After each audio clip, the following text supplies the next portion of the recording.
Good morning students.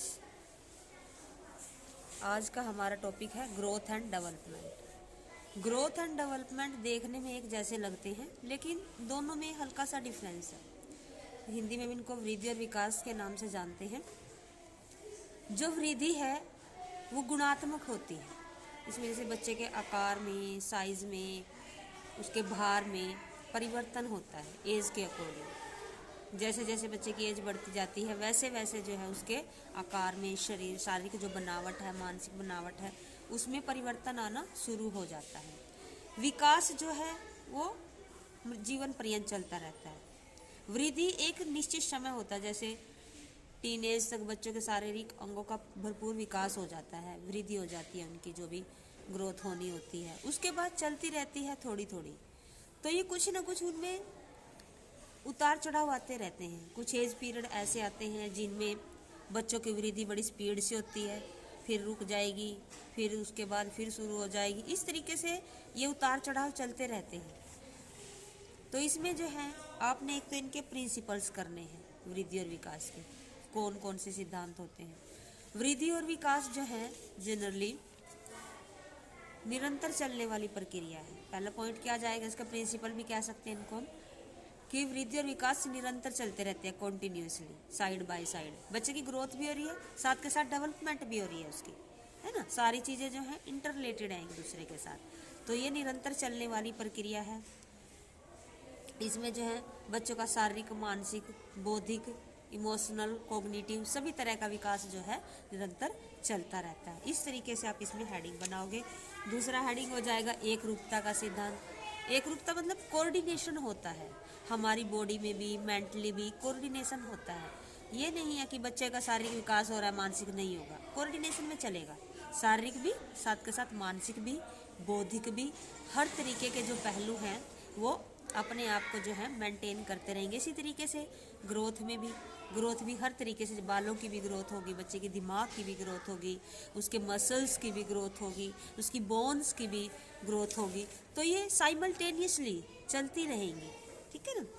उसके बाद है व्यक्ति की विभिन्नता का सिद्धांत, कि इसमें जो है इंडिविजुअल डिफरेंसेस होते हैं। कुछ बच्चों में वृद्धि और विकास बड़े तेजी से होता है, कुछ बच्चों में बहुत ही स्लो स्पीड से होता है, क्योंकि ये इंडिविजुअल डिफरेंसेस होते हैं। कोई भी दो मनुष्य एक जैसे नहीं बनाए परमात्मा ने, है ना। इवन अगर ट्विन्स हैं, जुड़वा बच्चे भी हैं, जुड़वा सिबलिंग्स हैं, भाई बहन हैं, दोनों की ग्रोथ एक जैसी नहीं होगी। हो सकता है एक बिल्कुल ब्रिलियंट हो और एक जो है बिल्कुल डल, अगर हम उनको बौद्धिक विकास की तरफ से देखते हैं, या हो सकता है एक बड़ा बलशाली हो, एक बड़ा कमजोर। तो इस तरीके से व्यक्तिगत विभिन्नताएं होती हैं। कुछ बच्चे जल्दी ग्रोथ एंड डेवलपमेंट हो जाते हैं, कुछ बच्चों की लेट होती है।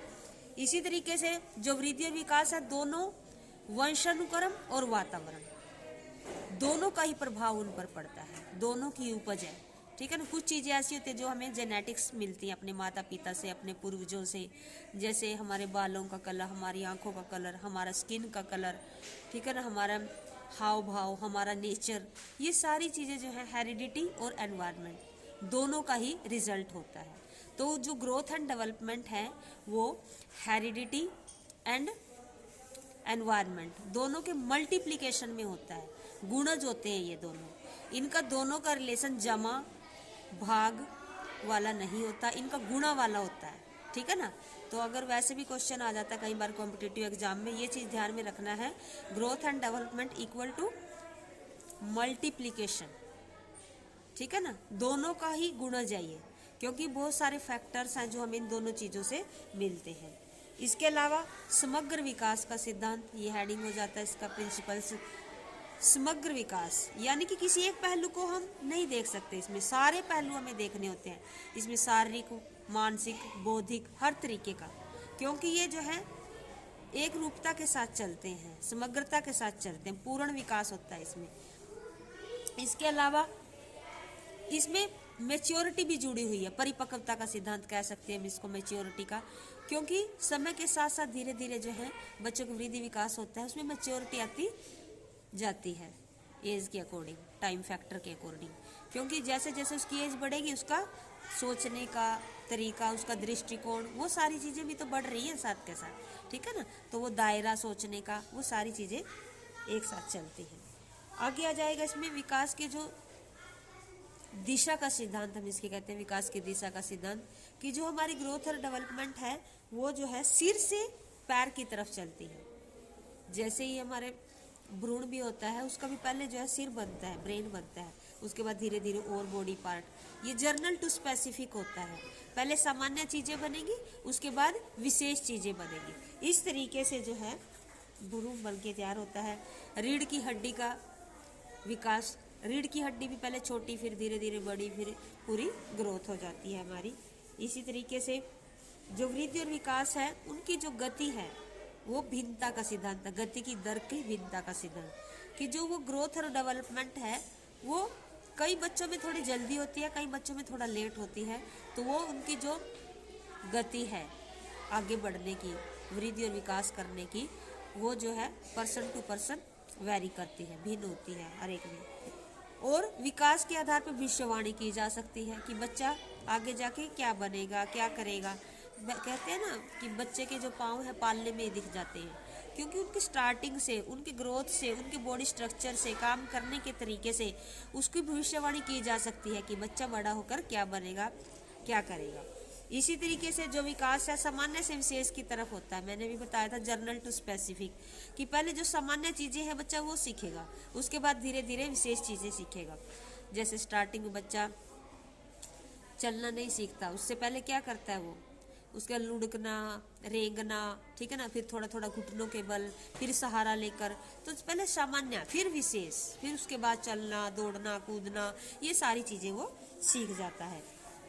इसके अलावा जो है मूर्त से अमूर्त की ओर, मूर्त मतलब जो कंक्रीट है, पहले ठोस बाह्य ढांचा बनेगा उसका, उसके बाद जो है अंदर जो टूट फूट चलती रहती है हमारी बॉडी के अंदर, मसल्स की, बोन्स की, दांतों का टूटना, दांतों का आना, तो ये सारी चीज़ें उसमें जो है साथ के साथ चलती रहती हैं। इसके अलावा बाह्य नियंत्रण और आंतरिक नियंत्रण का सिद्धांत, कंट्रोल पावर, चाहे वो फिजिकली हो चाहे वो मेंटली हो, वो धीरे धीरे ही विकसित होती है। धीरे धीरे जो है बच्चों में फिर वो सारी चीज़ें कंबाइन रूप से एक बाह्य ढांचा उनके लिए तैयार हो जाता है, और बच्चा जो मानसिक रूप से भी सुचारू रूप से काम करना शुरू कर देता है। इस तरीके से आपने हेडिंग निकालनी है। आपकी बुक में हेडिंग दिए हैं या नहीं दिए, आपने ये चीज़ सीखनी है, क्योंकि बीएड में हेडिंग्स की बड़ी वैल्यू होती है। जब आप क्वेश्चन अटैम्प्ट करते हो 16 मार्क्स का, अगर आप उसको सीधा ही पैराग्राफ की फॉर्म में लिखोगे उसके मार्क्स नहीं मिलेंगे, ठीक है ना। आपको उनको अच्छे तरीके से पहले उसका मीनिंग दो, उसकी डेफिनेशन दो तीन डेफिनेशन में इस राइटर ने इसके बारे में ये कहा है, तो वो आपने अच्छे तरीके से तैयार करनी है, और एंड में कंक्लूजन दो। ओके बेटा, thank you, have a great day.